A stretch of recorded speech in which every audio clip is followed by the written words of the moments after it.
Hello बच्चों, कैसे हैं आप लोग। क्लास 12 अकाउंटेंसी के कैश फ्लो स्टेटमेंट के 7th लेक्चर में आप सभी का स्वागत है। अभी तक के लेक्चर्स में हम लोगों ने कैश फ्लो स्टेटमेंट के सारे कॉन्सेप्ट्स कवर कर दिए थे और हमने तीनों हेड्स के अंदर कैश फ्लो की कैलकुलेशन करना सीख ली थी। तो मैं आशा करता हूं कि आप लोगों ने अभी तक के लेक्चर्स अच्छे से देख लिए होंगे, अच्छे से सब कुछ समझ गए होंगे और अपने अपनी तरफ से रिवीजन और प्रैक्टिस भी कर ली होगी।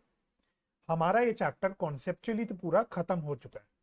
अब इसमें सिर्फ रह गया है तो वो है पूरे कैश फ्लो स्टेटमेंट के क्वेश्चंस को की प्रैक्टिस करना। तो आज के लेक्चर में हम ऐसे क्वेश्चंस की प्रैक्टिस करेंगे जिसमें आपको पूरा कैश फ्लो स्टेटमेंट बनाना होगा, क्योंकि अल्टीमेटली आपके एग्जाम्स में यही क्वेश्चंस आते हैं। आपके टर्म 2 के अगर मैं एग्जाम्स की बात करूं तो इसमें एक long answer type question 5 mark का आएगा जिसमें आपको पूरा कैश फ्लो स्टेटमेंट बनाना होगा।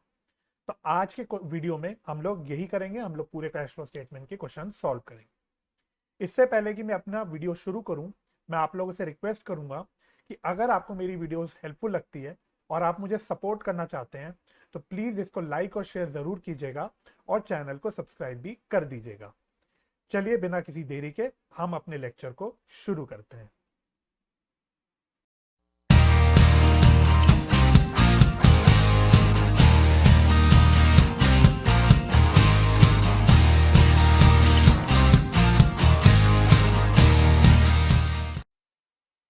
इससे पहले कि हम लोग क्वेश्चंस करना शुरू करें, एक बार क्विकली दोबारा से हम लोग कैश फ्लो स्टेटमेंट के फॉर्मेट पर नजर मार लेते हैं। इस फॉर्मेट के पीडीएफ का लिंक मैं डिस्क्रिप्शन में छोड़ दूंगा, आप वहां से इसको एक्सेस और डाउनलोड कर सकते हैं। तो सबसे पहले हम कैश फ्लो स्टेटमेंट जब बनाते हैं तो इसमें हम लोग सबसे पहले cash flow from operating activities निकालते हैं। तो ये हमने करना अच्छे से सीख लिया था, निकालना सीख लिया था। फिर सेकंड हम लोग निकालते हैं cash flow from investing activities, ये भी हमने करना सीख लिया था। एंड थर्डली हम लोग निकालते हैं cash flow from financing activities, last lecture में हमने ये भी करना सीख लिया था। अब यहां तक का काम करने के बाद आपको आगे क्या करना होता है, इसके बाद आपको तीनों जो आपने एक्टिविटीज के अंदर कैश फ्लो निकाला है इसका सम करना होता है। तो हम लोगों को निकालना होता है नेट इंक्रीज या decrease in cash and cash equivalents which is nothing but the sum total of all the cash flows that you calculate. इससे पहले जो आप कैलकुलेट करते हो तीनों हेड्स के अंदर, अगर ये पॉजिटिव आता है तो हम बोलते हैं नेट में कैश एंड कैश इक्विवेलेंट हमारा साल में इंक्रीज हुआ है। अगर ये टोटल आपका माइनस में आता है तो हम बोलते हैं नेट में आपका cash and cash equivalent decrease हुआ।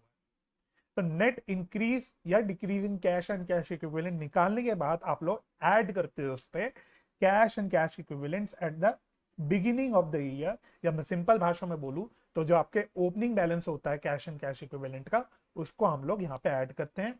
और इसको ऐड करने के बाद आपका आ जाता है closing cash and cash equivalent, जिसको मैंने बोल दिया cash and cash equivalents at the end of the year. ये आपका मैच होना चाहिए, दिस शुड मैच। आपकी बैलेंस शीट में ओपनिंग भी दे रखा होगा, क्लोजिंग भी दे रखा होगा। तो जब आप इस नेट इंक्रीज डिक्रीज में ओपनिंग ऐड कर दोगे तो आपका क्लोजिंग आना चाहिए और ये आपका जो गिवन है बैलेंस शीट में जो कैश एंड कैश इक्विवेलेंट की फिगर, इससे मैच होना चाहिए। अगर ये मैच नहीं होता दैट मींस आपने कहीं पे कुछ झोल करा है, कुछ गलती करी है। तो ये मोटा मोटा आपको आगे काम करना होता है। तो बस अब इसी को हम लोग अपने क्वेश्चंस में अप्लाई करेंगे और हम लोग प्रैक्टिस करेंगे, बहुत मजा आएगा। अगर आपने सारे कॉन्सेप्ट्स को रिवाइज कर लिया और अब बाकी सारे क्वेश्चंस आपने प्रैक्टिस कर लिए तो अब हेयर ऑनवर्ड्स आपको क्वेश्चन करने में आई एम श्योर काफी मजा आएगा। चलिए अब हम लोग क्वेश्चंस की ओर बढ़ते हैं। तो मैंने आपके लिए आज के लिए कुछ क्वेश्चन छांटे हुए हैं, वैसे 4 क्वेश्चन छांटे हैं। तो हम लोग एक एक करके वो चारों क्वेश्चन करना शुरू करते हैं। तो सबसे पहले हम लोग करेंगे क्वेश्चन नंबर 40। हम लेटेस्ट टीएस गरेवाल बुक का क्वेश्चन करते हैं, मतलब जो बुक जो हम अनसॉल्व क्वेश्चन सॉल्व करते हैं वो लेटेस्ट टीएस गरेवाल का होता है। तो क्वेश्चन नंबर 40 है, पेज नंबर मैं लिख देता हूं 5.105। तो फटाफट से एक बार क्वेश्चन में नजर मार देते हैं और फिर इसको सॉल्व कर देंगे। चलिए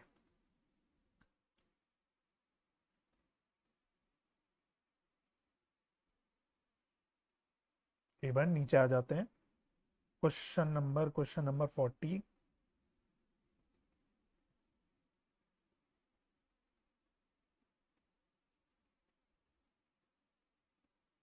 ये रहा।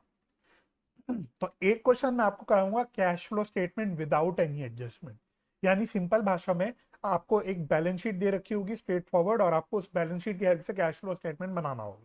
ठीक है, तो सबसे पहले हम एक क्वेश्चन करेंगे बस विदाउट एडजस्टमेंट। आपके एग्जाम में तो कैश फ्लो स्टेटमेंट जो बनाने आएगा वो विद एडजस्टमेंट आएगा, बट फिर भी हम लोग जस्ट प्रैक्टिस के लिए एक विदाउट एडजस्टमेंट का भी क्वेश्चन कर लेंगे।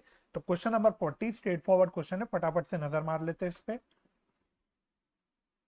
रेड पेन ले लेता हूं मैं अपना। कह रहा है from the following balance sheet of young India limited prepare cash flow statement. तो आपको बैलेंस शीट दे रखी है, तो नजर मार लो क्या क्या दे रखा है। इसमें आपको शेयर कैपिटल दे रखा है और रिजर्व एंड सरप्लस दे रखा है, और उसमें बोला हुआ है कि इसके अंदर आपका basically surplus that is balance in statement of PNL. तो हमारा basically cash flow from operating activity के लिए स्टार्टिंग पॉइंट आपको दे रखा है। नॉन करेंट लाइबिलिटीज में आपको एक लॉन्ग टर्म बोरिंग्स दे रखी है जिसमें 15% डिबेंचर्स दे रखा है। इसके अलावा आपको कुछ करंट लाइबिलिटीज दे रखी है, उसमें आपको ट्रेड पेबल्स दे रखा है और अदर करंट लाइबिलिटीज दे रखा है। नीचे आ जाते हैं। नीचे उस कहता है प्रॉपर्टी प्लांट एंड इक्विपमेंट यानी टेंजिबल फिक्स्ड एसेट दे रहा है, नॉन करंट इन्वेस्टमेंट दे रहा है, करंट एसेट्स में inventories, trade receivables and cash equivalents दे रहा है। आपको इसकी हेल्प से बनाना है कैश फ्लो स्टेटमेंट। चलिए, अब मैं अपना किताब हाथ में ले लूंगा, आप लोग अपने पास किताब से देखते रहिएगा और मेरे साथ साथ क्वेश्चन करते रहिएगा। तो करना शुरू करते हैं। हम लोग लिखेंगे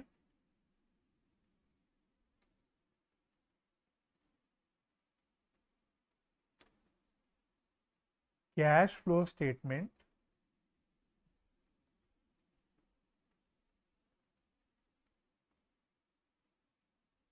for the year ended 31st March 2021।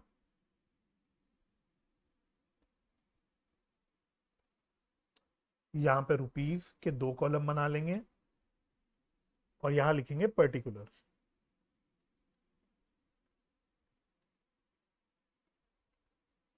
सबसे पहले हम लोग कैलकुलेट करेंगे cash flow from operating activities.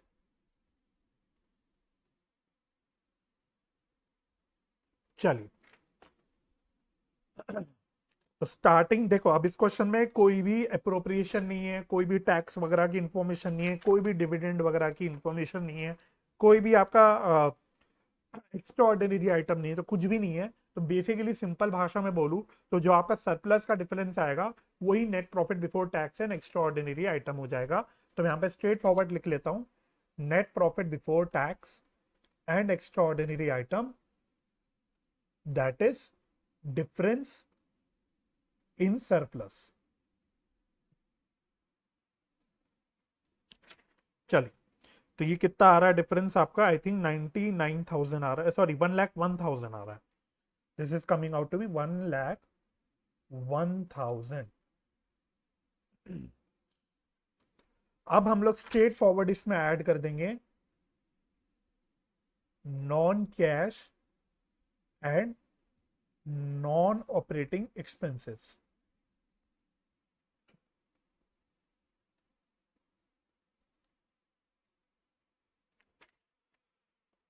तो इसमें देखो एक दे रखा है आपको नॉन ऑपरेटिंग एक्सपेंसेस, आपको 15% डिबेंचर्स दे रखे हैं, तो यानी आपको एक कूपन रेट दे रखा है। तो इसमें हम लिखेंगे इंटरेस्ट ऑन डिबेंचर्स।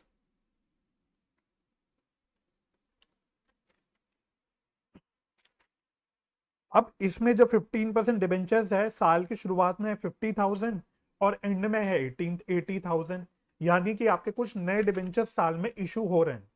अब इसमें दिक्कत क्या है, क्योंकि ये क्वेश्चन है विदाउट एडजस्टमेंट का, तो इसमें आपको इसमें कोई भी इंफॉर्मेशन नहीं दी कि नए फ्रेश जो डिबेंचर्स है वो कौन सी डेट पे इशू हो रहे हैं, क्योंकि वो डेट जानना जरूरी है, हम तभी इंटरेस्ट की कैलकुलेशन कर सकते हैं। तो ऐसा अगर केस हो तो आप लोग क्या करो, आप अज्यूम कर लो, आप कुछ भी अज्यूम कर लो। आप या तो अज्यूम कर लो कि नए डिबेंचर्स जो है साल के लास्ट डेट पे इशू है, या तो आप अज्यूम कर लो कि नए डिबेंचर साल के फर्स्ट डेट पे इशू है। जो अज्यूम करना आप अज्यूम करो, दोनों भी करने से आपका ultimately final cash flow statement ठीक बनेगा, और आपका जो opening cash and cash equivalent और जो closing cash and cash equivalent है वो बिल्कुल सब मैच कर जाएगा। तो हम बुक के अकॉर्डिंग चलते हैं। आपकी बुक में हर जगह उन्होंने ऐसे केसेस में अज्यूम कर रखा है कि जो नए डिबेंचर्स हैं वो साल के अंत में लास्ट डेट पे इशू होए या रिडीम होए या जो भी होए, तो हम भी वही अजम्पशन लिख लेंगे। मैं लास्ट में अजम्पशन लिखवा भी दूंगा। तो हम क्या अज्यूम करेंगे कि 30,000 के जो नए डिबेंचर्स इशू हुए हैं वो साल के लास्ट में इशू हुए हैं, और अकॉर्डिंगली हम कैलकुलेशन कर लेंगे। अब जब हम ये अज्यूम कर रहे हैं कि डिबेंचर्स जो नए हैं वो साल के लास्ट डेट पे इशू हैं, तो यानी कि इन अदर वर्ड्स जो पूरे साल के दौरान जो बैलेंस रहा होगा डिबेंचर का, वो ओपनिंग बैलेंस ही रहा होगा, यानी 50,000 रहा होगा। दैट मीन्स हमको पूरे साल का जो इंटरेस्ट निकालना है वो सिर्फ 50,000 पे निकालना है, क्योंकि नए डिबेंचर्स तो साल के एंड में हो रहे हैं इशू। तो इसमें क्या हो जाएगा, 50,000 इंटू 15% इंटू 12/12, और मैं लास्ट में एक बार अपना अजम्पशन भी लिखवा दूंगा। तो ये 50,000 इंटू 15%, दैट इज 7,500।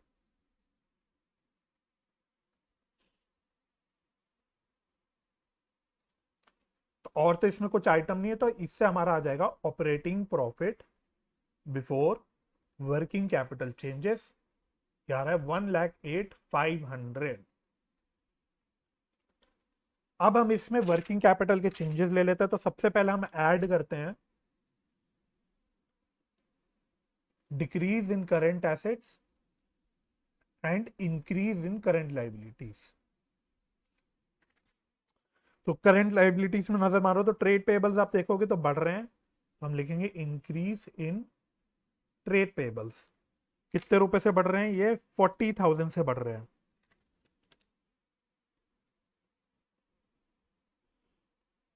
यस, तो ये 40,000 से बढ़ रहे हैं।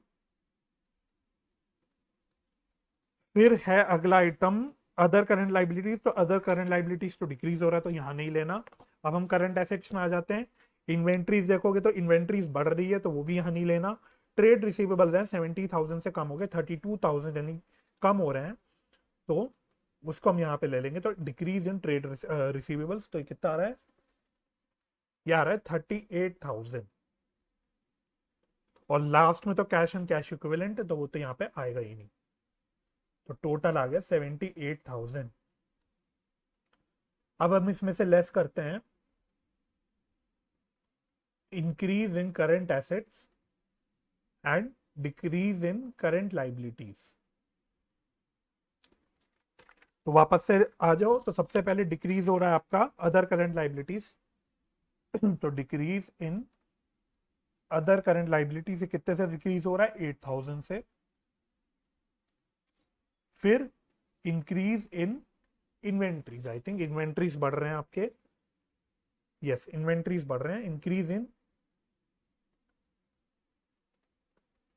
इन्वेंट्रीज तो कितने रुपए से बढ़ रहे हैं, 56,000 से।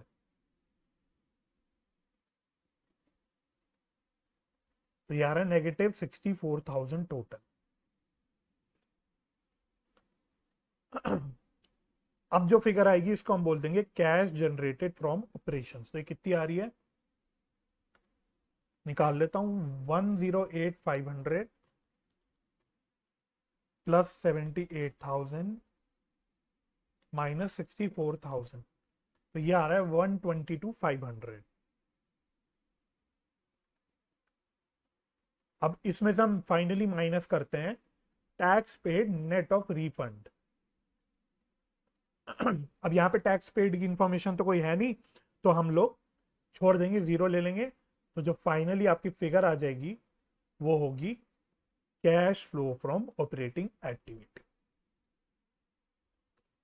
तो बस सबसे पहले हमने जो सबसे बड़ा काम होता है वो कर लिया, cash flow from operating activity निकाल लिया।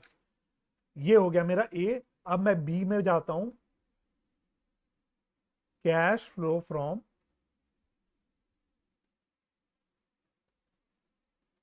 Investing activities. तो इसमें सबसे पहले ले लो आप property plant and equipment.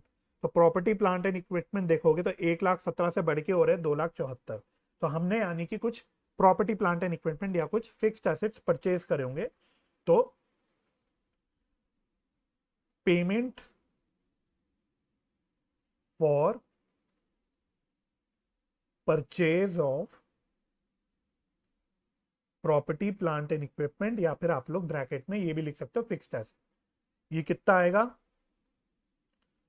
2,74,000 minus 1,17,000। तो ये कितना आ रहा है 274 माइनस 117, ये आ रहा है 157। ओहो, इसको मैं व्हाइट पेन से लिखूंगा 157, और ये मैं आउटफ्लो है इसलिए ब्रैकेट में लिख रहा हूँ। और देख लो नॉन करेंट इन्वेस्टमेंट्स जो है 55,000 से बढ़ के 68,000 हो रहे हैं, तो यानी कि कुछ नॉन करेंट इन्वेस्टमेंट्स मैंने परचेज करे। तो payment for purchase of non current investments, ये भी ऐसे निकलेगा 68,000 माइनस 55,000। तो ये आई थिंक 13,000 आ रहा है। ये भी नेगेटिव में आएगा क्योंकि यहां भी आउटफ्लो हो रहा है। और कुछ तो मेरे ख्याल से नहीं है, तो आई थिंक इतना ही है। इसका टोटल आ रहा है नेगेटिव 1,70,000। तो this will be my cash flow, या इसको हम बोलेंगे cash used in investing activity, cash used in investing activity. Finally अब हम सी में जाएंगे, हम लोग लिखेंगे कैश फ्लो फ्रॉम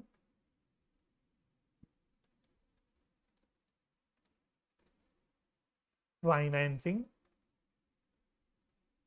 एक्टिविटीज। सबसे पहले शेयर कैपिटल में नजर मारो तो 2 लाख से बढ़ के 2.5 लाख हो रहा है। तो proceeds from issue of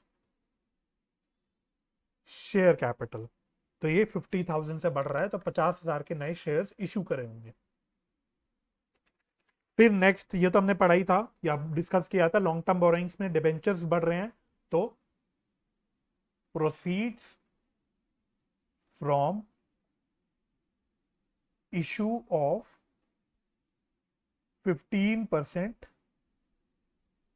debentures, ये कितने हैं 30,000। और एक चीज और मत भूल जाना, इसमें हमने इंटरेस्ट पे किया ऑन डिबेंचर्स, तो इंटरेस्ट पेड ऑन डिबेंचर्स ये हमने 7,500 निकाला था।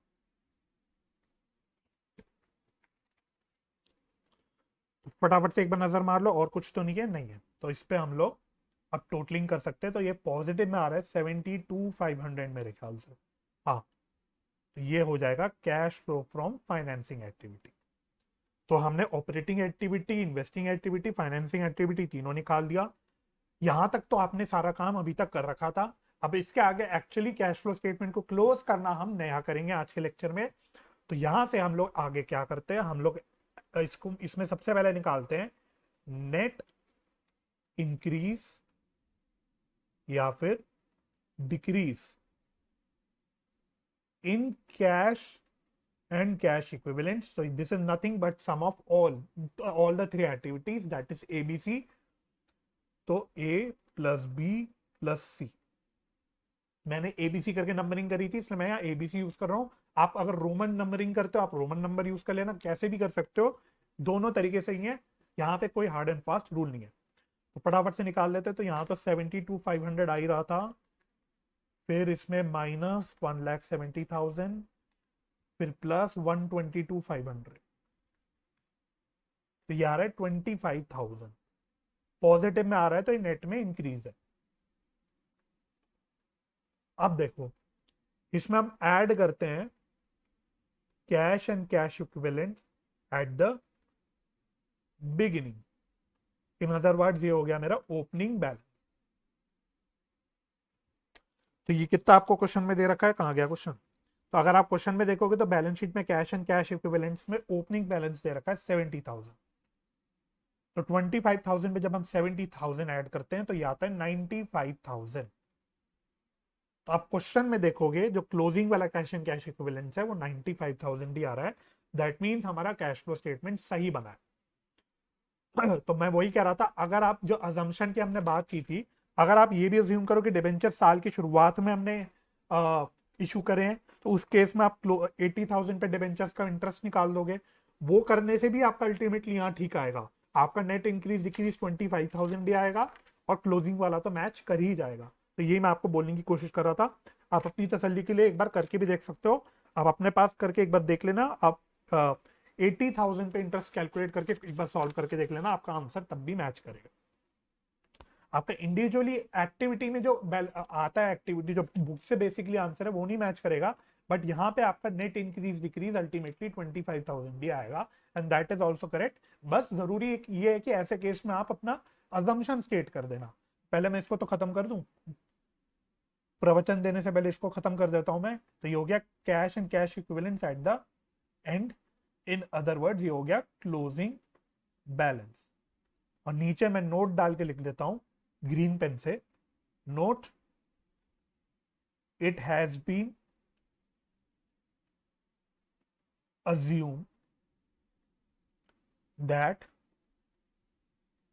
fresh debentures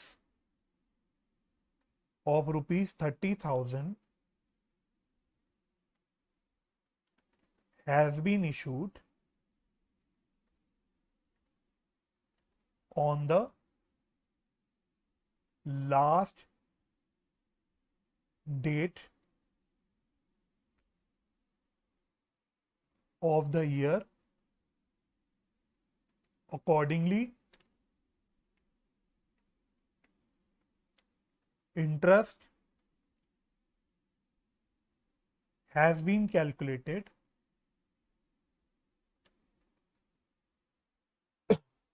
on the opening balance, that is on rupees 50,000। ठीक है, तो आप कुछ भी अजम्पशन ले सकते हो अपने हिसाब से। आपकी किताब में आई थिंक यही अजम्पशन ले रखी है, तो मैंने आपके किताब के अकॉर्डिंग ही कर लिया, ताकि आपका आंसर किताब से मैच कर जाए। चलिए, तो आई बिलीव ये क्वेश्चन आप लोगों का हो गया होगा, आप लोगों को समझ आ गया होगा। अब ये तो था cash flow statement without adjustment का क्वेश्चन, आपके जो एग्जाम में आएगा वो आएगा विद एडजस्टमेंट। तो अब जो हम बाकी क्वेश्चन करेंगे वो cash flow statement with adjustment के करेंगे। तो अब हम बढ़ते हैं अपने नेक्स्ट क्वेश्चन की ओर। तो अगला क्वेश्चन हमें करना है question number 43 on page number 5.108। तो मैं आप लोगों के सामने क्वेश्चन खोल लेता हूं, आप लोग भी अपने पास क्वेश्चन खोल लीजिएगा। Question number 43, following are the balance sheets of solar power limited as at 31 March 2014 and 2013। तो 2 साल की आपको बैलेंस शीट दे रखी है, एक ओपनिंग डेट कह लो या प्रीवियस ईयर बोल दो, और एक आपका करंट ईयर बोल दो या क्लोजिंग डेट बोल दो।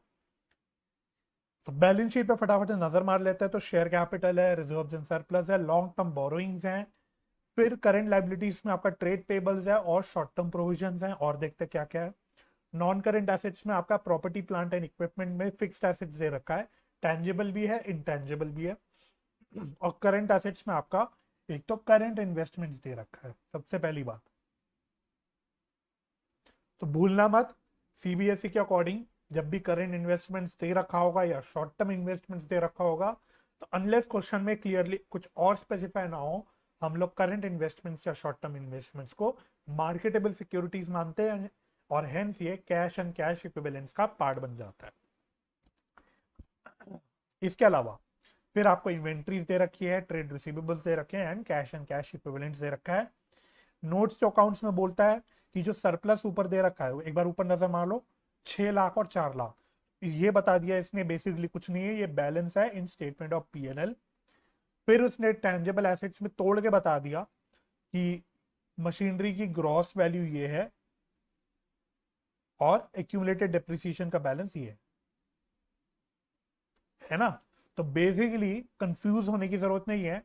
21,40,000 जो फिगर आ रही है या 17 लाख की जो फिगर आ रही है, ये नेट की फिगर है जो आपकी बैलेंस शीट में आ रही है, ये वाली 21,40,000 एंड 17 लाख। लेकिन जो कंपनी है वो जो मशीनरी अकाउंट है वो कॉस्ट पे मेंटेन कर रही है और एक एक्यूमुलेटेड डेप्रिसिएशन का अकाउंट सेपरेटली मेंटेन कर रही है, इसलिए हमें नोट्स टू अकाउंट्स में उसका अलग अलग से बैलेंस दिख रहा है। ठीक है, तो इस बात का ध्यान रखना। कुछ बच्चे कंफ्यूज हो जाते हैं एक्यूमुलेटेड डेप्रिसिएशन में क्या होता है, कैसे होता है। तो जब भी एक्यूमुलेटेड डेप्रिसिएशन अकाउंट मेंटेन कर रहे होते हैं हम लोग या कंपनी, या provision for depreciation account maintain कर रहे होते हैं, तभी हम लोगों को दो अकाउंट बनाने हैं, machinery account and accumulated depreciation account, अन्यथा नहीं बनाने। ठीक है, तो ये कंफ्यूजन में मत पड़ना। इसके अलावा आपका गुडविल दे रखा है, इंटेंजिबल एसेट जो यहां दे रखा है आपको बैलेंस शीट में 80,000 एंड 2,24,000, तो इसमें उसने नोट्स अकाउंट से बता दिया कि ये कुछ नहीं है, गुडविल है। और ये गुडविल क्या हो रही है, कम हो रही है। तो मैंने आपको बताया था जब ये कम हो रही हो तो इसको आप मान लेना एमोर्टाइजेशन, अनलेस क्वेश्चन में कुछ और इन्फॉर्मेशन ना दो। ठीक है, अच्छा एडिशनल इन्फॉर्मेशन एक बार पढ़ लेते हैं। During the year a piece of machinery costing ₹48,000 on which accumulated depreciation was 32,000 was sold for 12,000। यानी कोई मशीनरी थी जिसकी कॉस्ट, कॉस्ट मतलब ओरिजिनल कॉस्ट, उसकी ओरिजिनल कॉस्ट थी 48,000, अब तक का पूरे जिंदगी भर का एक्यूमुलेटेड डेप्रिसिएशन है 32,000, उसको हमने 12,000 में बेचा। Prepare cash flow statement. तो आप लोगों को ज्यादा टेंशन नहीं लेनी कैश फ्लो स्टेटमेंट के क्वेश्चन पे, बच्चे बहुत डरते हैं। आपके एग्जाम में 5 नंबर का क्वेश्चन आना है, तो पहले अगर मैं बोलूं जब 6 नंबर के क्वेश्चन आते थे तब भी 2-3 ही एडजस्टमेंट आती थी, उससे ज्यादा नहीं आती थी, 2 ही मोस्टली आती थी, है ना। तो अब तो 5 नंबर का आ गया, तो मैं एक्सपेक्ट करता हूँ कि 2 से ज्यादा छोटी छोटी एडजस्टमेंट से ज्यादा आपके क्वेश्चन में नहीं आएगी। अब आप देखो ये भी एग्जाम का क्वेश्चन है, this is also your exam question. ये कहीं ना कहीं मैं अज्यूम कर रहा हूँ ये 6 नंबर का क्वेश्चन आया होगा एग्जाम में, और यहाँ पे देखो सिर्फ एक एडजस्टमेंट दी है। तो ऐसा नहीं है, आपके कैश फ्लो स्टेटमेंट का क्वेश्चन कोई भी भारी नहीं आएगा, इसलिए बी कॉन्फिडेंट। जब आप कैश फ्लो स्टेटमेंट चैप्टर पढ़ो और जब एग्जाम में अटेम्प्ट करो, बी वेरी कॉन्फिडेंट, क्योंकि कैश फ्लो स्टेटमेंट का बहुत हाई फाई क्वेश्चन नहीं आएगा, ऐसा आपको 15-20 या 5-10 एडजस्टमेंट भी नहीं देगा वो, 2-3 भी नहीं बोल रहा, आपके 5 नंबर के क्वेश्चन में 2 से ज्यादा एडजस्टमेंट नहीं आनी चाहिए। ठीक है, तो आपको आराम से तसल्ली से करना है बिना कोई टेंशन के। ठीक है, चलिए अब हम लोग ये क्वेश्चन सॉल्व करना शुरू करते हैं।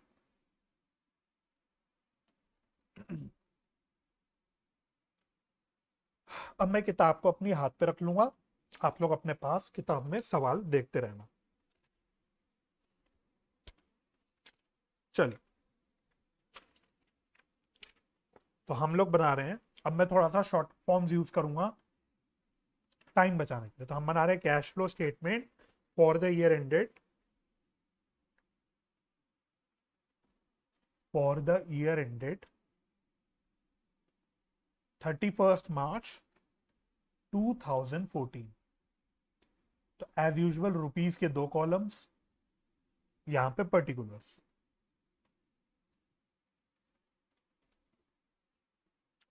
तो सबसे पहले हम लोग कैलकुलेट करेंगे cash flow from operating activity.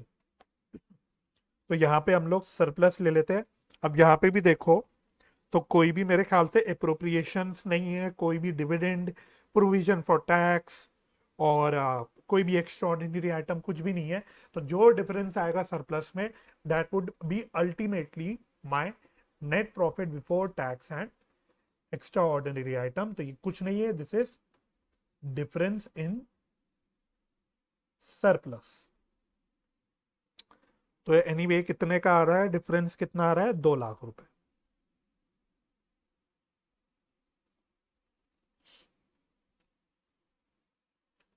Add non cash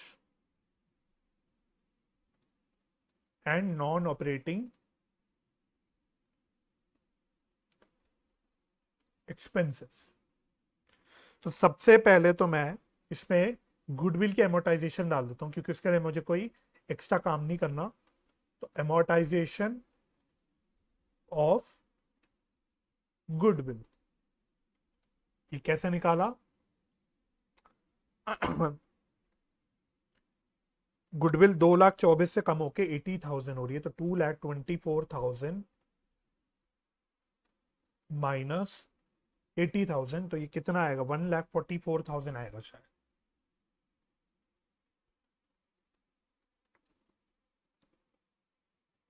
1,44,000।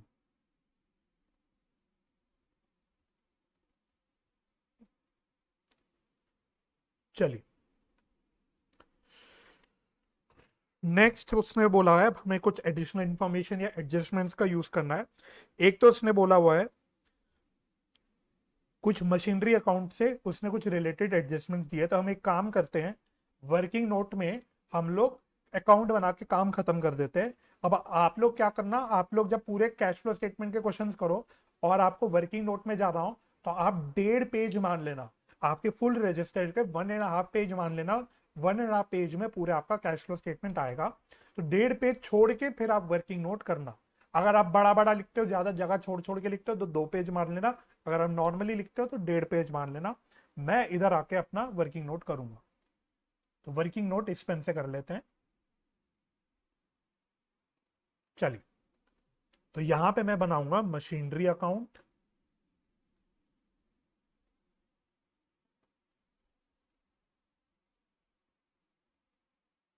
और नीचे बना लेंगे हम लोग एक्यूमुलेटेड डिप्रिसिएशन। वैसे इतना बड़ा अकाउंट बनाने की जरूरत नहीं थी, जितना बड़ा मैंने मशीनरी अकाउंट बना दिया, बट कोई बात नहीं। सबसे पहले हम लोग एक्यूमुलेटेड डिप्रिसिएशन के बैलेंसेस डाल देते हैं। तो बाय बैलेंस बीडी, तो ओपनिंग डेट पे बैलेंस दे रखा है आपको 3 लाख रुपए।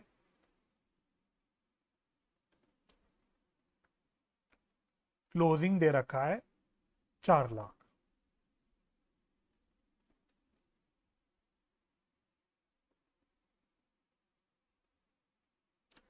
सिमिलरली मशीनरी अकाउंट के बैलेंसेस डाल देते हैं। तो टू बैलेंस बीडी, ये कितना दे रखा है आपको, 20 लैक्स। थोड़ी सी जगह छोड़ के बाय बैलेंस सीडी, ये कितना दे रखा है, 25,40,000।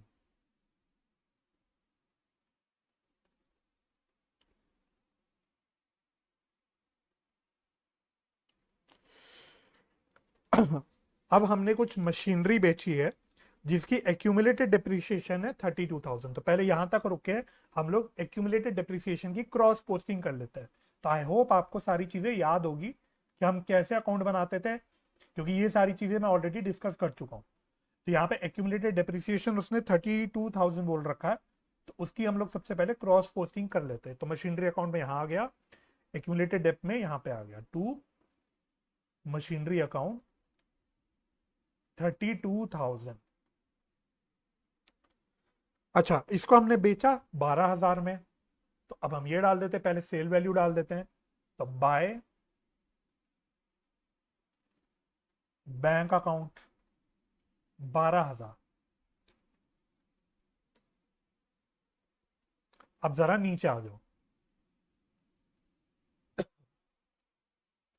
तो भाई मैंने बोला कॉस्ट है मशीनरी की 48,000 की। इसमें मैंने बोला साल का मतलब जिंदगी भर का अब तक का एक्यूमुलेटेड डेप्रिसिएशन है 32,000। तो मेरी WDV आ रही होगी 16,000।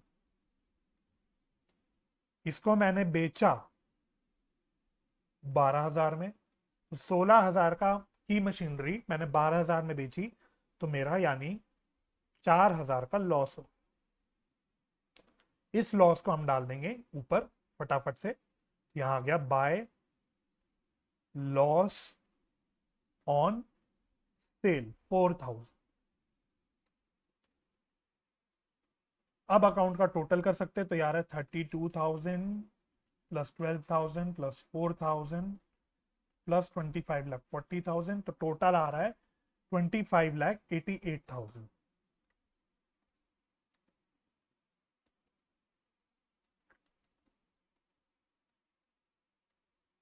तो बैलेंस यहां पे बच रहा है 5,88,000 का। इसको मैं मान लूंगा परचेज है, तो मैं लिख दूंगा to bank. Similarly accumulated depreciation account को क्लोज करते हैं। तो इसका टोटल आ रहा है 4,32,000।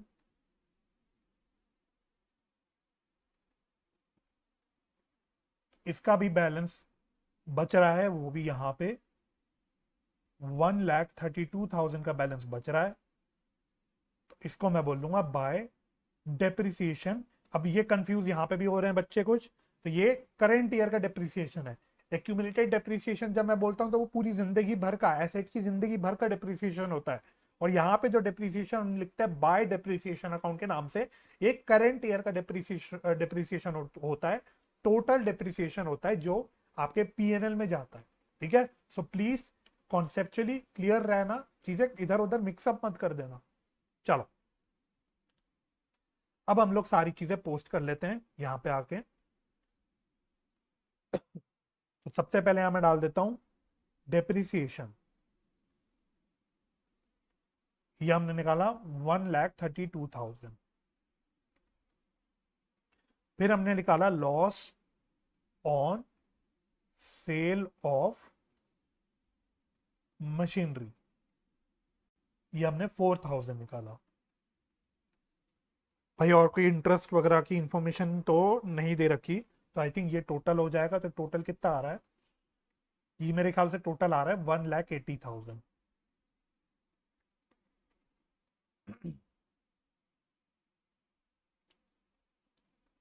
सॉरी, 2,80,000 आ रहा है।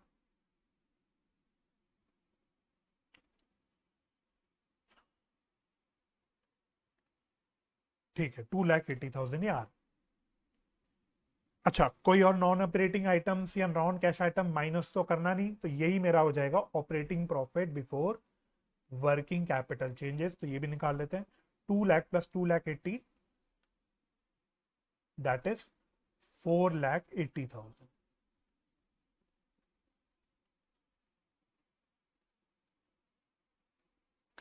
अब हम इसमें ऐड करते हैं decrease in current asset and increase in current liability. तो एक बार देख लो, ट्रेड पेबल्स डिक्रीज हो रहे हैं, नहीं ऐड होगा। शॉर्ट टर्म प्रोविजंस भी डिक्रीज हो रहे हैं, यहाँ पे नहीं ऐड होगा। करंट एसेट्स में आ जाओ, current investments cash and cash equivalent का पार्ट है, तो यहाँ नहीं आएगा। इन्वेंट्रीज बढ़ रही है, तो यहाँ नहीं आएगी। ट्रेड रिसीवेबल्स भी बढ़ रहे हैं, तो यहाँ नहीं आएंगे। और finally cash and cash equivalent, तो अल्टीमेटली यहाँ पे कुछ भी ऐड करने को नहीं आ रहा। अब लेस करेंगे increase in current assets and decrease in current liability, सारी चीजें यहीं आएंगी। तो decrease in trade payables, decrease in short term provisions,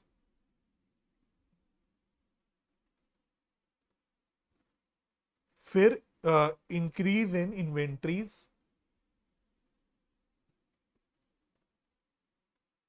and increase in trade receivables. सारी चीजें लिख दी, अब अमाउंट डालने हैं। तो ये आ रहा है 50,000, इसको अंदर के कॉलम में लिखेंगे 50,000। और शॉर्ट टर्म प्रोविजंस 54,000 से कम हो रहा है। इन्वेंट्रीज कितने से कम हो रही है, ये सॉरी, इन्वेंट्रीज कितने से बढ़ रही है, ये बढ़ रही है आई थिंक 16,000 से। और ट्रेड रिसीवेबल्स कितने से बढ़ रहे हैं, 340 माइनस 286, 340 माइनस 286, तो ये भी 54,000 से बढ़ रहे हैं। तो टोटल कर लेते हैं इसका, 54 प्लस 16 प्लस 54 प्लस 50, तो ये आ रहा है 1,74,000, और ये माइनस में।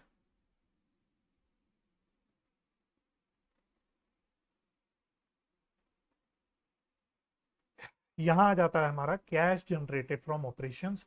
तो 1,74,000 माइनस 4,80,000, तो आ रहा है 3,06,000।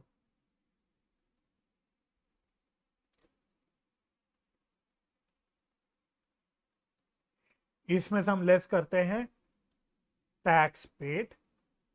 इस क्वेश्चन में टैक्स पेड की कोई इंफॉर्मेशन नहीं है, तो छोड़ देंगे। तो मेरा आ जाएगा cash flow from operating activities.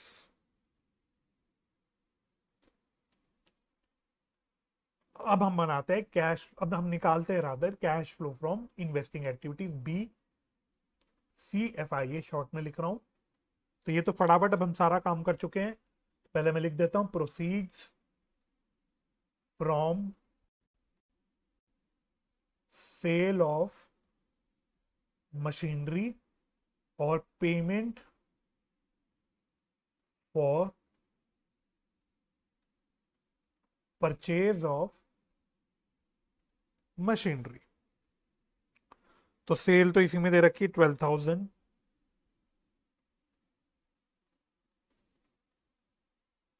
और पेमेंट फॉर परचेज हमने निकाली थी 5,88,000।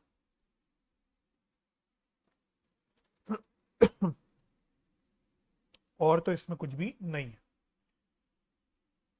यहां पे आ रहा है नेगेटिव में आएगा आंसर, इसको हम बोल देंगे cash used in investing activity. तो कितना आ रहा है 588 माइनस 12, तो ये आ रहा है नेगेटिव में 5,76,000।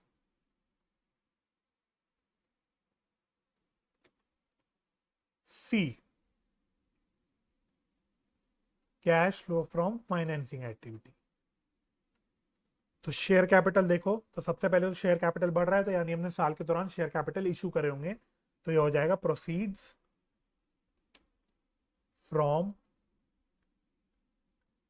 Issue of share capital. 2 lakh रुपए से बढ़ रहा है, तो हम यहाँ पे 2 लाख लिख देंगे। और देखो लॉन्ग टर्म बोरिंग्स, देखो ये भी बढ़ रही है। तो लॉन्ग टर्म बोरिंग्स में क्या है, तो नहीं लिखा, तो proceeds from long term borrowings taken, या फिर आप सिंपल भाषा में ये भी लिख सकते हो, और increase in long term borrowings, ये भी लिख सकते हो आप, जो आपको अच्छा लगे लिख लेना, कोई दिक्कत नहीं है। तो ये 1,40,000 से बढ़ रहा है।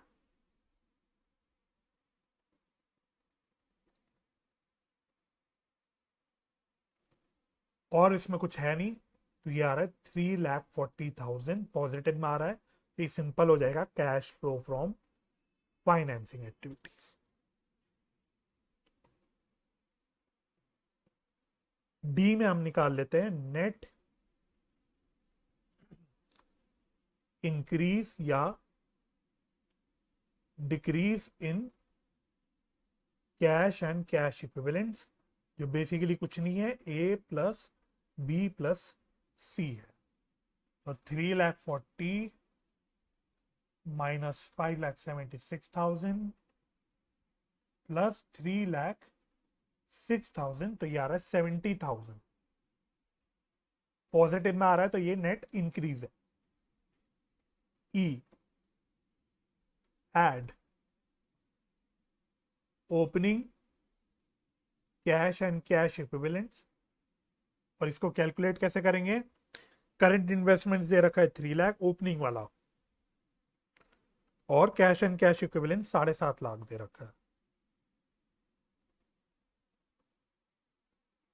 तो ये आ रहा है 10,50,000 F। ये आ जाएगा closing cash and cash equivalent, which is nothing but D plus E। तो वैसे टोटल करके आ रहा है 11,20,000, लेकिन आप ऐसे भी चेक कर लेना इसको। तो क्लोजिंग का करंट इन्वेस्टमेंट है 4,80,000, और कैश एंड कैश इक्विवेलेंट है 6,40,000। तो जब आप इसका टोटल करोगे तो आ जाएगा 11,20,000।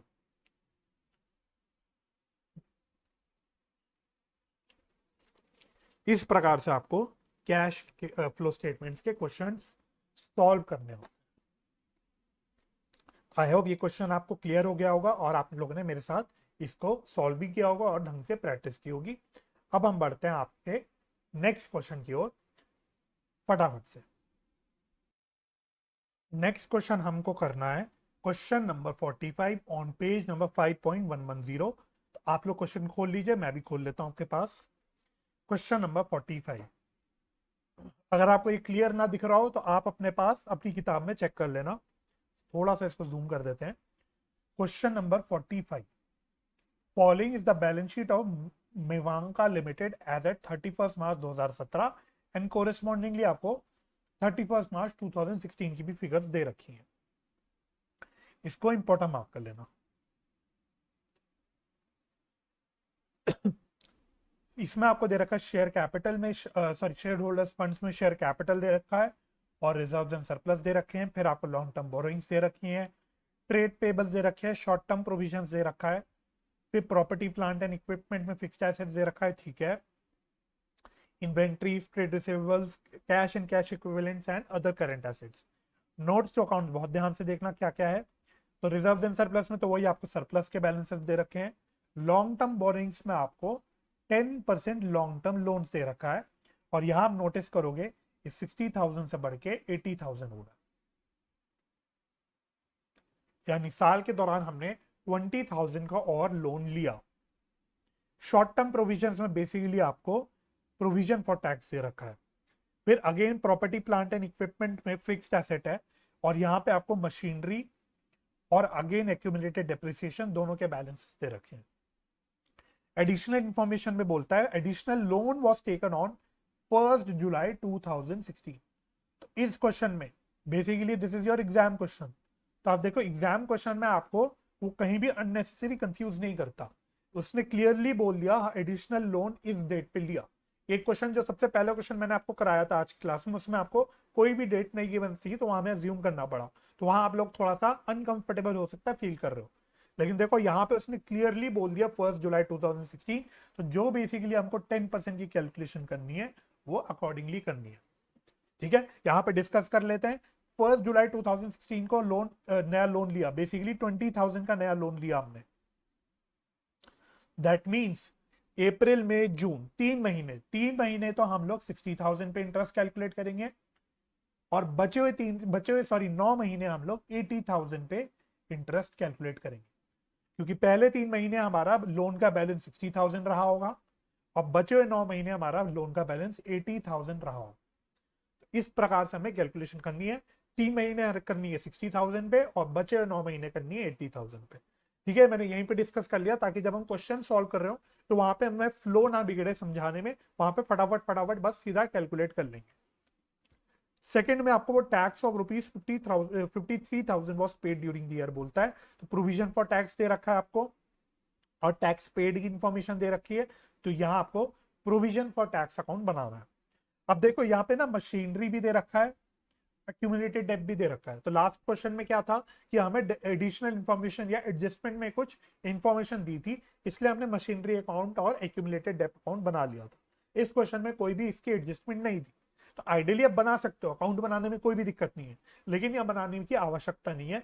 यहाँ पे सिंपली हम बोलेंगे कि जो 2,15,000 से बढ़ के जो बैलेंस हो रहा है 3,84,000, 3,84,000, तो जो बैलेंस बढ़ गया यानी हमने नई मशीनरी परचेज करी। सिमिलरली जो एक्यूमुलेटेड डेप्रिसिएशन 23,000 से बढ़ के 48,000 हो गया, तो यानी साल के दौरान हमने कुछ नया डेप्रिसिएशन ऐड करा होगा, इसलिए बढ़ा होगा, तो इससे हम लोग अपनी साल का डेप्रिसिएशन का खर्चा निकाल लेंगे। तो यहाँ हमको अकाउंट बनाने की आवश्यकता नहीं। ठीक है, बनाने को बना लो, कोई दिक्कत नहीं, बट जरूरत नहीं है। ठीक है, चल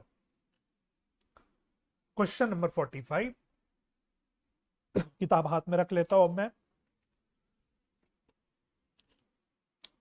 तो we are making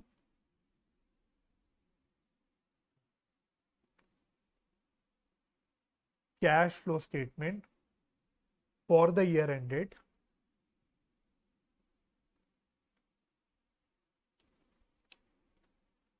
31st March 2017। तो वही रुपीस के 2 columns, particulars.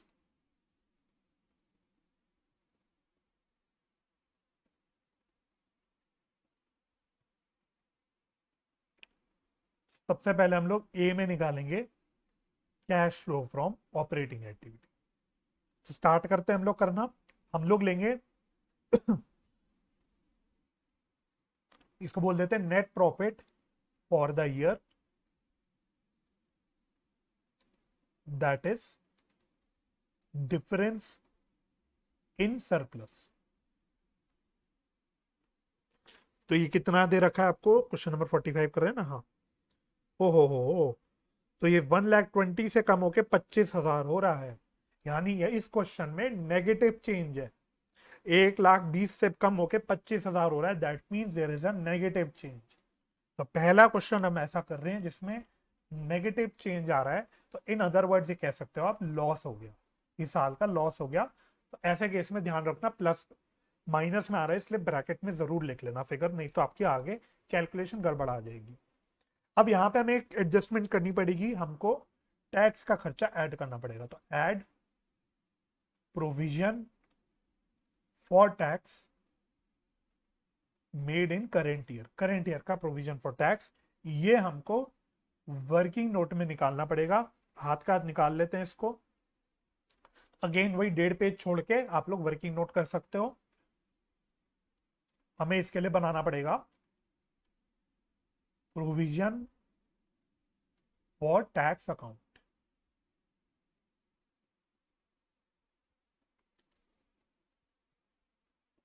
Opening closing balances यहां डाल देते, तो बाय बैलेंस पीडी ये कितना आपको दे रखा है 70,000, और टू बैलेंस सीडी 68,000।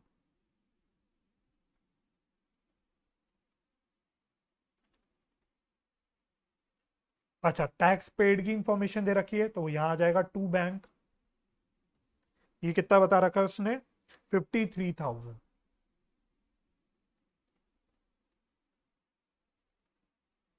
तो अब आपका बैलेंस यहां बच जाएगा।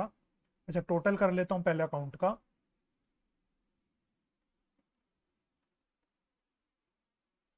टोटल कितना आ रहा है, यार आई थिंक 1,21,000।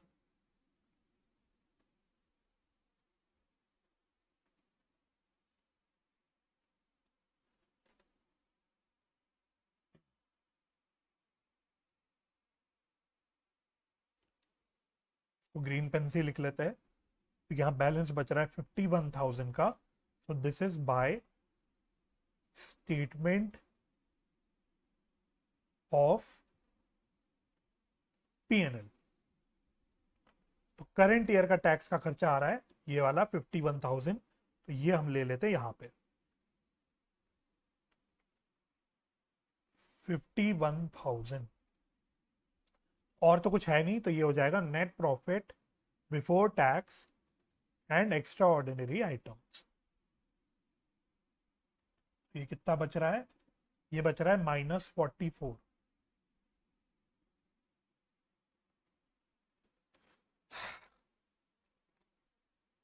इसमें हम ऐड करते हैं non cash and non operating expenses. सबसे पहले डेप्रिसिएशन ले लेते हैं। तो डेप्रिसिएशन हमने क्या डिस्कस किया, जो साल में एक्यूमुलेटेड डेप्थ में चेंज हो रहा है वही डेप्रिसिएशन का खर्चा हो जाएगा। तो ये 48,000 हो गया है, पिछले साल का बैलेंस था 23,000। तो ये बढ़ रहा है कितने, 25,000 से, है ना, हाँ 25,000 से बढ़ रहा है, तो दिस इज 25,000। नेक्स्ट है आपका interest on loan, interest on 10% long term loan. ये हम कैसे निकालेंगे, तो ये भी मैं डिस्कस कर चुका। ओपनिंग बैलेंस पे, ओपनिंग बैलेंस कितना है 60,000, तो 60,000 पे 3 महीने का निकालेंगे, into 10% into 3/12, plus closing balance पे यानी 80,000 पे हम निकालेंगे बचे हुए 9 महीने का।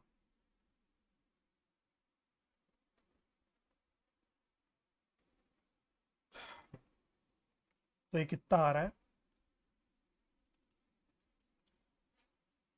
60,000 इंटू 10% डिवाइड बाई 4, 1,500। ये आ रहा है 80,000 इंटू,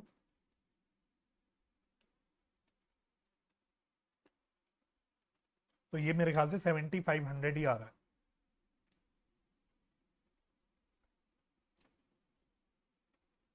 टोटल आ रहा है 32,500, 32,500। चलो, और तो इसमें कुछ है नहीं, इसलिए मैंने इसका टोटल कर दिया।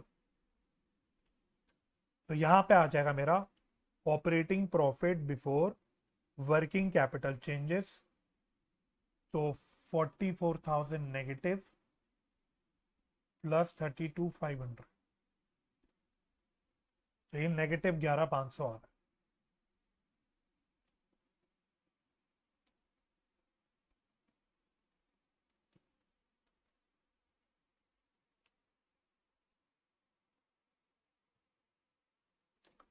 अब हम ऐड करते हैं इसमें decrease in current assets and increase in current liabilities. अब करंट एसेट्स पे, सॉरी, करंट लाइबिलिटीज को शो करते हैं, तो ट्रेड पेबल्स आप देखोगे कम हो रहे हैं, ट्रेड पेबल्स कम हो रहे हैं, तो यहाँ पे नहीं आएगा। शॉर्ट टर्म प्रोविजंस में तो प्रोविजन फॉर टैक्स है, तो इसमें तो हम टैक्स पेड अलग से माइनस करेंगे, या लास्ट में वो हट गया। करंट एसेट्स में नजर मारो, इन्वेंट्रीज मेरी बढ़ रही है तो वो यहाँ नहीं आएगी। ट्रेड रिसीवेबल्स मेरे कम हो रहे हैं, तो यहाँ पे वो आ जाएगा डिक्रीज इन ट्रेड रिसीवेबल्स। एक बार मैं और भी देख लेता हूँ, अदर करंट एसेट्स भी अच्छा कम हो रहे हैं। एनीवे, ट्रेड रिसीवेबल्स 14,000 से कम हो रहे हैं, 14,000। कैश एंड कैश इक्विवेलेंट्स अलग से हो गया। अदर करंट एसेट्स मेरे 4,000 से जीरो हो रहे हैं, तो ये भी कम हो रहे हैं, decrease in other current assets 4,000। Total आ गया 18,000। अब हम लेस करते हैं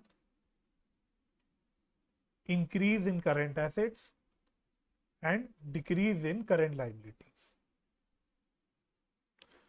तो सबसे पहले trade receivables, sorry, trade payables कम हो रहे हैं, तो डिक्रीज इन ट्रेड पेबल्स, ये कितने से कम हो रहे हैं, 14,000 से। फिर और इन्वेंट्रीज मेरी बढ़ रही है, तो इंक्रीज इन इन्वेंट्रीज, ये 7,000 से बढ़ रही है। फिर ट्रेड रिसीवर्स कम हो रहे थे, अदर करंट एसेट्स कम हो रहे थे, बस खत्म। इसका टोटल आ रहा है नेगेटिव में लिखेंगे ऑब्वियसली 21,000। फटाफट से करते हैं, प्लस 18,000 माइनस 21,000,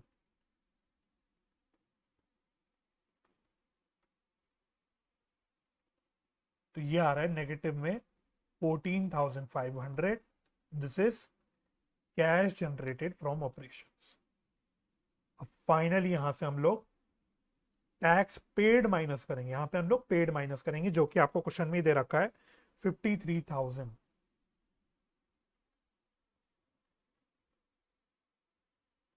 तो ये नेगेटिव में आ रहा है 67,500। तो this is cash used in operating activity, खत्म। बी में चलते हैं, cash flow from investing activity. तो मशीनरी बढ़ रही है, तो payment for purchase of machinery कितने से बढ़ रही है भाई, ये 384 माइनस 215, तो ये बढ़ रही है 1,69,000 से, 1,69,000। और कुछ है क्या?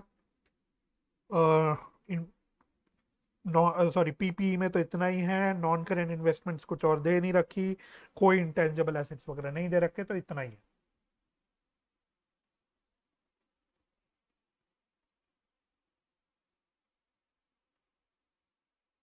तो this is cash used in investing activity. Finally C पे आ जाते हैं, cash flow from financing activity. तो सबसे पहले हम लिखेंगे प्रोसीड्स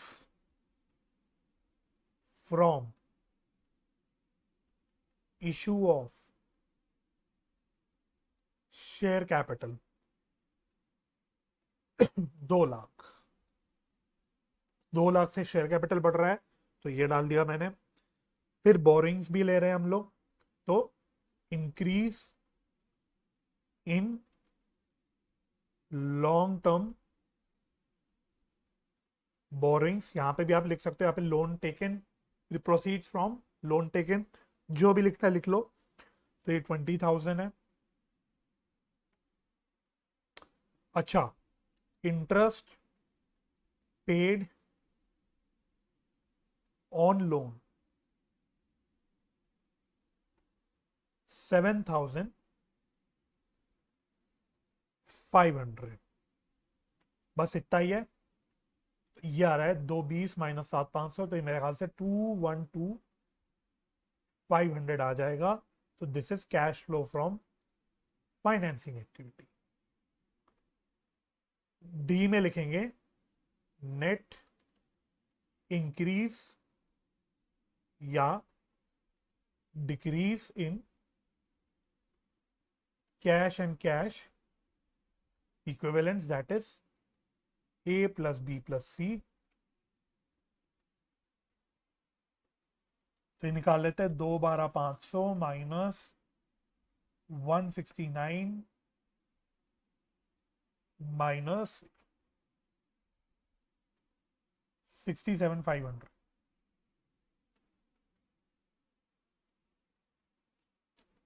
24,000 ये नेगेटिव में आ रहा है। नेगेटिव का मतलब हो गया है नेट में साल के दौरान मेरा cash and cash equivalent decrease हुआ है। E add cash and cash equivalent at the beginning. ये कितना दे रखा है आपको? 49,000।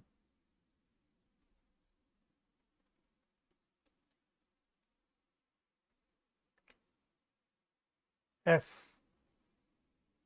Cash and cash equivalent at the end. तो बेसिकली डी में से, सॉरी डी प्लस ई कर दूंगा तो मेरा आंसर आ जाना चाहिए। तो ये 49 माइनस 24 करेंगे तो आएगा 25,000। और क्वेश्चन से आप लोग मैच कर लेना। अब देखोगे कैश एंड कैश इक्विवेलेंट का क्लोजिंग या करंट ईयर का बैलेंस दे रखा है 25,000, तो दैट मीन्स हमारा आंसर ठीक है। ठीक है, वैसे तो आंसर बुक में दे रखा है तो उससे ही पता है ठीक है, बट एग्जाम में हमको ऐसे पता चलेगा कि हमारा आंसर ठीक है कि नहीं है। चलो, तो आई होप ये क्वेश्चन भी क्लियर हो गया होगा। अब फटाफट से हम लोग लास्ट क्वेश्चन करते हैं और फिर हम अपने लेक्चर को क्लोज कर देंगे।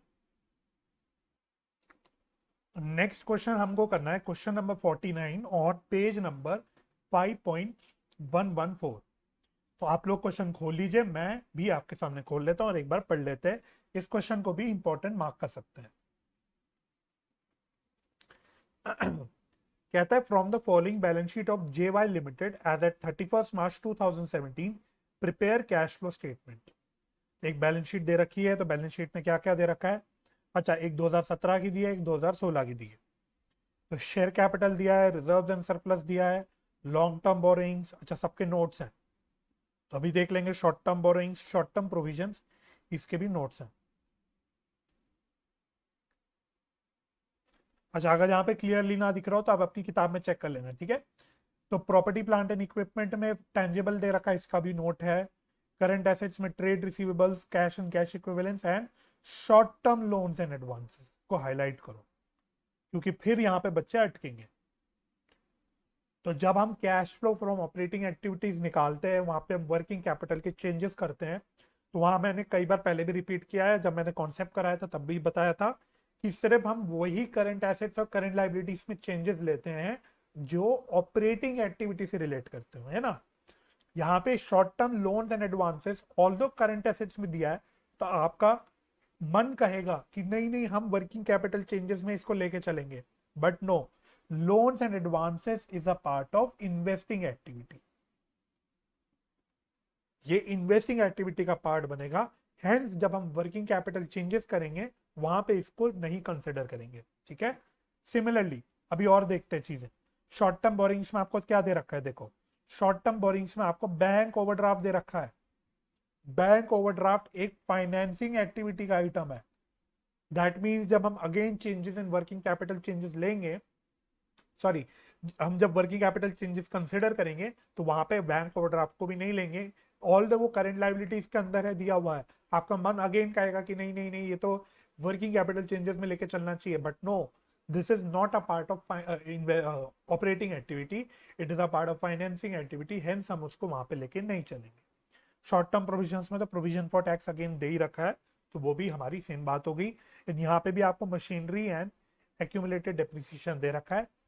अच्छा, नोट में क्या रहा है, propose dividend for the year ended 31 March 2016 and 17, तो ये प्रीवियस ईयर, ये करंट ईयर, तो दोनों सालों के आपको प्रपोज डिविडेंड के, बेसिकली प्रपोज डिविडेंड की इंफॉर्मेशन दे रखी है, 50,000 एंड 75,000।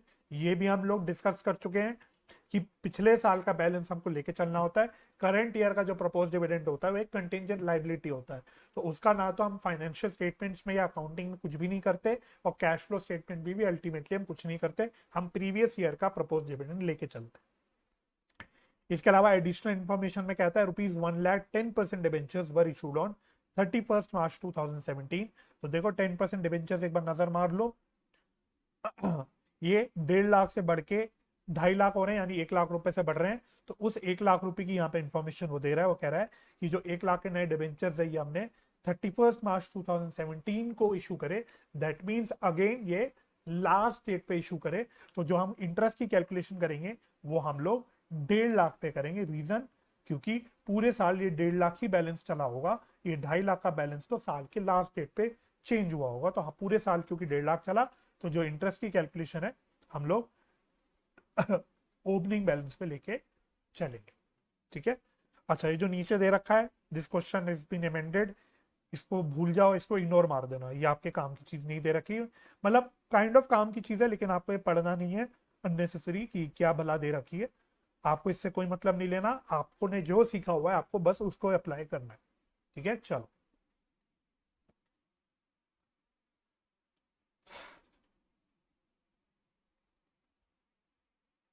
तो हम लोग बनाएंगे cash flow statement for the year ended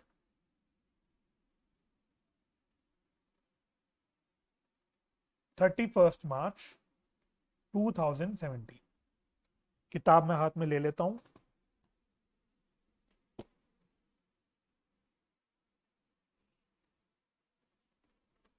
तो वही 2 कॉलम, रुपीज, रुपीज, और यहां पे पर्टिकुलर्स। सबसे पहले हम लोग शुरू करेंगे cash flow from operating activity से। तो सबसे पहले तो आपको वही सरप्लस दे रखा है, तो net profit for the year, ये basically not net profit after tax है, ठीक है, that is difference in surplus. तो ये कितना है भाई, तो देखो ये 25,000 साल में नेगेटिव था, लॉस था, बढ़ के हो गया है अब पॉजिटिव 1 लाख। इसकी कैलकुलेशन कर लेते हैं, कहीं कंफ्यूज ना हो जाओ बाद में। 1 लाख माइनस माइनस 25,000, तो ये आ जाएगा 1,25,000।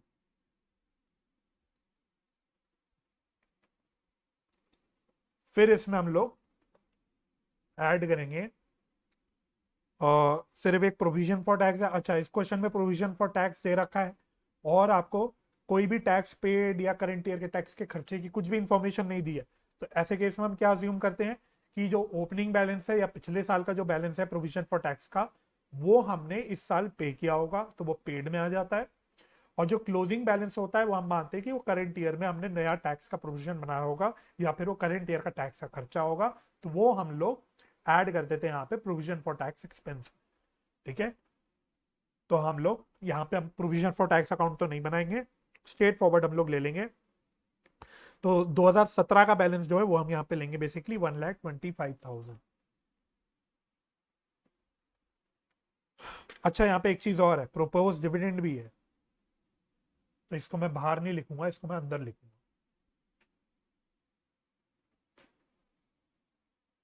1,25,000। यहाँ पे प्रपोज डिविडेंड भी है।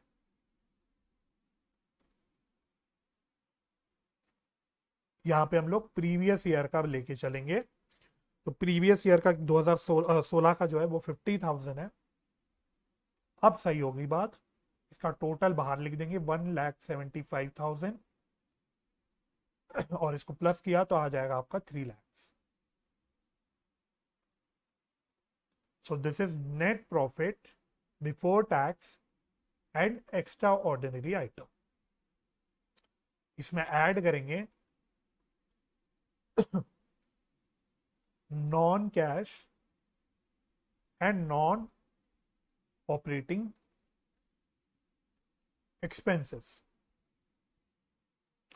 इसमें एक तो डेप्रिसिएशन ले लेंगे पिछले क्वेश्चन जैसे ही। तो डेप्रिसिएशन देखो, एक्यूमुलेटेड डेप्रिसिएशन 75,000 से बढ़ के 137,500 हो रहा है। 137,500 माइनस 75,000,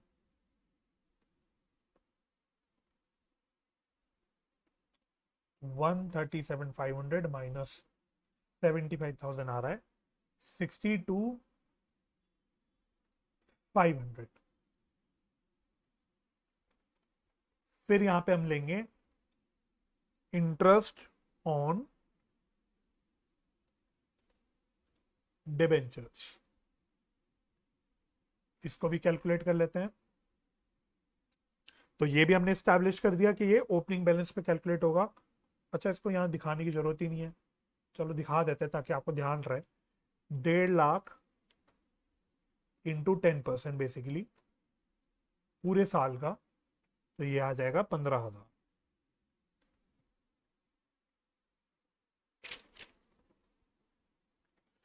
और कुछ तो नहीं दिख रहा,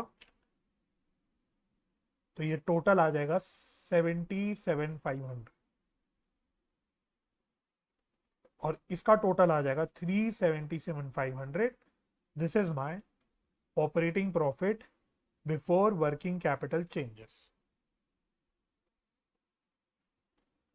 अब इसमें हम ऐड करते हैं decrease in current assets and increase in current liabilities.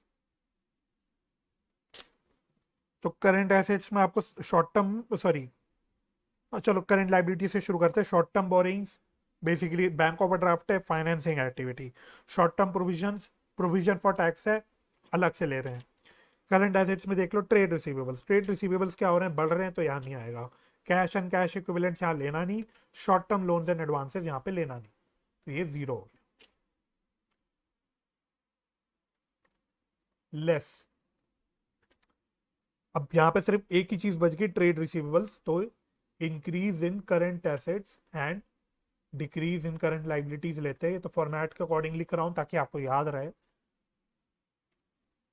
यहाँ में हम एक ही चीज लेनी है, इंक्रीज इन ट्रेड रिसीवेबल्स। तो ये कितना है, 50,000।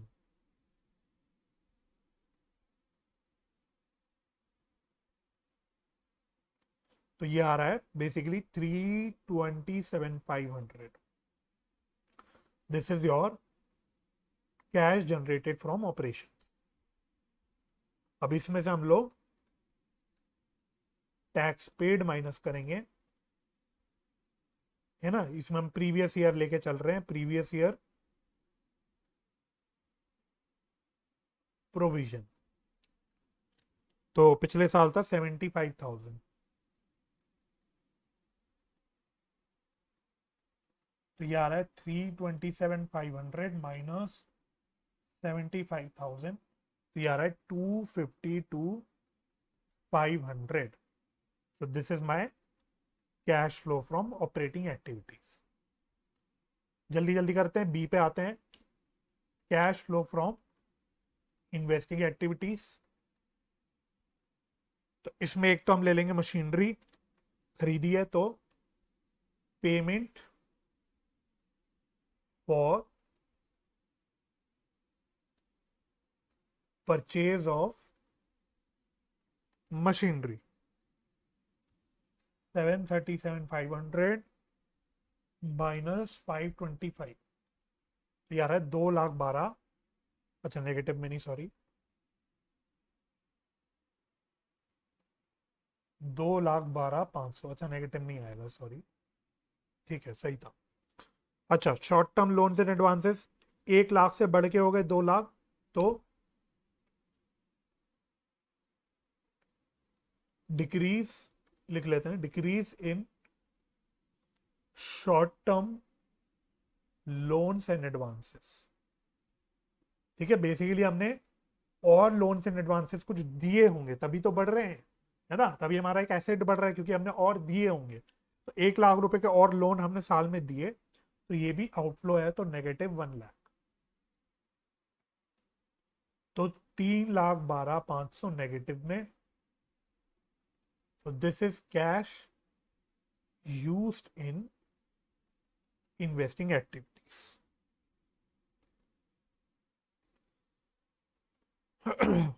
चलो, see, cash flow from financing activities. तो शेयर कैपिटल तो चेंज नहीं हो रहा, तो छोड़ दो। डिबेंचर्स नए इशू हो रहे हैं, तो proceeds from issue of 10% debentures. 1 lakh है ना, 1 लाख के नए डिबेंचर्स इशू हो गए। अच्छा, बैंक ओवरड्राफ्ट देखो जरा एक बार। बैंक ओवरड्राफ्ट, बैंक ओवरड्राफ्ट भी बढ़ रहा है ना, तो ये क्या हो जाएगा, increase in bank overdraft 50,000।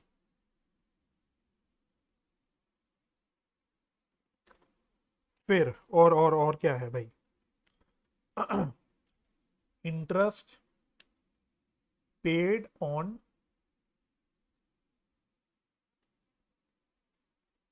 Debentures, ये कितना था, 15,000। और लास्टली भूल मत जाना, डिविडेंड पेड, ये कितना था, 50,000।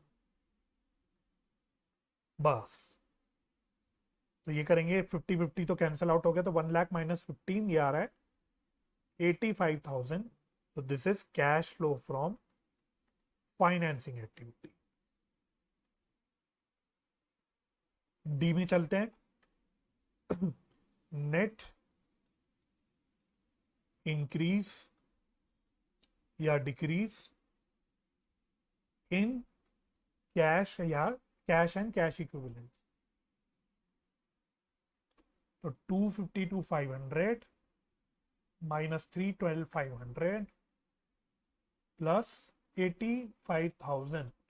तो ये नेट में इंक्रीज आ रहा है क्योंकि ये पॉजिटिव में आ रहा है 25,000।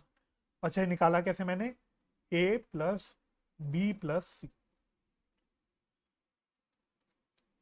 Add cash and cash equivalents at the beginning. तो cash and cash equivalents at the beginning है 25,000। तो हम एफ में आ जाएंगे, cash and cash equivalents at end या एट द एंड। तो 25 + 25, अच्छा ये कैसे निकलेगा, डी प्लस ई, तो यार है 50,000। आप अपने क्वेश्चन से किताब से मैच कर लेना, closing cash and cash equivalents आपको 50,000 दिख जाएगा, और आंसर भी हमारा वैसे तो मैच ही कर रहा है, बट एग्जाम में आपको टैली करते हुए चलना है। ठीक है, तो इस प्रकार से करने होते हैं हमें कैश फ्लो स्टेटमेंट के क्वेश्चंस। तो अब मैंने पूरा आपके साथ कैश फ्लो स्टेटमेंट कॉन्सेप्चुअली अपनी तरफ से सारा खत्म करा दिया है। मेरी तरफ से तो ये चैप्टर खत्म हो चुका है, मोर और लेस का खत्म ही हो चुका है। अब सारा काम आपका बचा है। अब आपको जितने हो सके क्वेश्चंस हो सके, जो भी नहीं करे होंगे आपने, specially full cash flow statement के क्वेश्चंस आपको प्रैक्टिस करने हैं। और मैं अगेन बोल रहा हूं, proper format, exam presentation, no short forms, जहां टेबल वगैरह प्रॉपरली लाइन वाइन खींचनी है स्केल वगैरह यूज करके, प्रॉपर जैसे आप एग्जाम में नीटली प्रेजेंट करोगे वैसे आपको करना है। बार बार इसलिए कहता हूं ताकि अब आपको पता है ये क्वेश्चन आपका जो पहले 6 नंबर में आता था वो 5 मार्क्स में आ रहा है, तो अब आपको थोड़ा सा कम टाइम पे उतना ही काम करना है, तो अब आपको स्पीड और बढ़ानी है ना। तो स्पीड के लिए आपको क्या करना है कि अच्छा आप प्रेजेंटेशन का कॉम्प्रोमाइज नहीं कर सकते, तो आपको क्या करना होगा जब भी आप अपना प्रैक्टिस करो तो प्रॉपर एग्जाम प्रेजेंटेशन से करना, ताकि जब आप एग्जाम में करने बैठोगे तो आपको ऐसा नहीं लगेगा कि कुछ आप एक्स्ट्रा एफर्ट्स डाल रहे हो, आपकी इतनी हैबिट बन चुकी होगी कि आपको लग रहा होगा कि हम नॉर्मल काम ही कर रहे हैं। ठीक है, तो अब आप लोगों को अपनी तरफ से प्रैक्टिस करनी है, क्वेश्चंस की प्रैक्टिस, जो भी क्वेश्चंस बच रहे हैं इंपॉर्टेंट क्वेश्चंस जो आपको लगते हैं वो आपको करने हैं। तो आई होप ये वीडियो आपको हेल्पफुल लगी हो। अगर आपको ये वीडियो हेल्पफुल लगी तो प्लीज इसको लाइक और शेयर जरूर कीजिएगा, चैनल को सब्सक्राइब कर दीजिएगा और बेल आइकन प्रेस कर दीजिएगा। मेरे साथ इस लेक्चर में जुड़ने के लिए बहुत बहुत धन्यवाद। अपना ख्याल रखें, अपने परिवार का ख्याल रखें, हंसी खुशी रहें, एक दूसरे की मदद करते रहें और पॉजिटिव माइंडसेट से पढ़ाई करते रहें। हम मिलेंगे अब नेक्स्ट लेक्चर में, तब तक के लिए बाय बाय, टेक केयर।